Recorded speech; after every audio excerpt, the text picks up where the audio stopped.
Welcome to Second Take, the show that focuses on the issues behind the news. Mining Weekly editor Martin Creamer joins me today to unpack the latest developments in the mining industry. Welcome, Martin. Hi, Sashni. Now, can you tell us about the huge uptake of fuel cell electric vehicles in China? In Shanghai particularly, people say that just about every bus and truck is now a hydrogen fuel cell vehicle, which is tremendous for South Africa. And I think the South Africans, particularly at government level, do not understand that this is so important. They do nothing at all to try and promote anything remotely beneficial to future demand for what is a national patrimony called platinum group metals. The rest of the world is using it, and that'll be great for our mining, but not thanks to any government action. So we hope that what they see in Shanghai, what they're going to see in Tokyo during the Olympic Games, coronavirus allowing, and what is happening in California will be an example which will shame them into doing something better in South Africa. And Royal Bafokeng Platinum was disappointed about the ramp-up of the new mechanised Styldrift PGMs mine. Yeah, look, mechanised mining is not a walk in the park. We saw that at South Deep when Goldfields had these massive ore bodies that were taller than a double-decker bus. We thought, oh, wow, the production here is going to be incredible. But the layout of the mine and bottlenecks created situations where it wasn't a big producer, and they kept on scaling down production, which was alarming for South Africa, because I think this is a great national asset and much better should have been done with it. We keep on seeing now that it's at profitable levels, but nothing to write home about. So mechanised mining now, being introduced by RBPlats at Styldrift, you can see that there are not enough people. The skills aren't there, which I think government should have seen to anyway. But private sector as well, working with them. They should have seen to mechanized skills.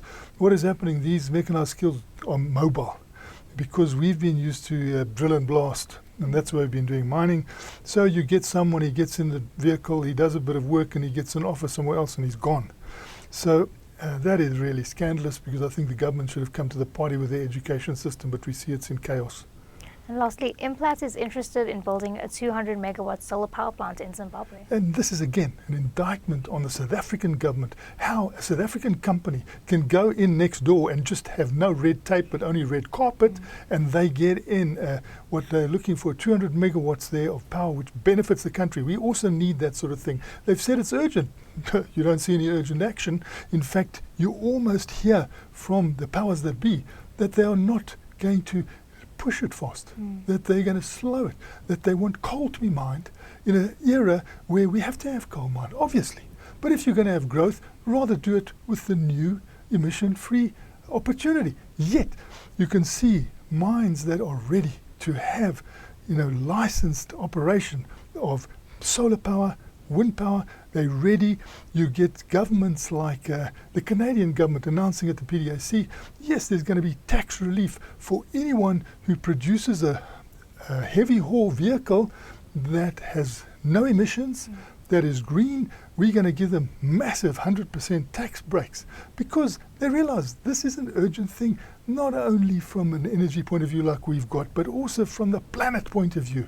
Are we part of this planet or not? Oh, do we agree that we should clean it up? When you've got opportunity to clean it up, you've got people waiting to do it, and you hold them up. What sort of patriotism is this? This is patriotism in reverse, and it's slowing our economy down. It's slowing progress down. It is in a situation where the people in charge are Luddites. They don't understand which way we should be going. And then they persuade certain business lobbies, and you hear it popping up all over the place, which is going completely against what we should have, because this is a business case. It's cheaper, and it's healthier, and it's better. And other governments are giving it tax incentives.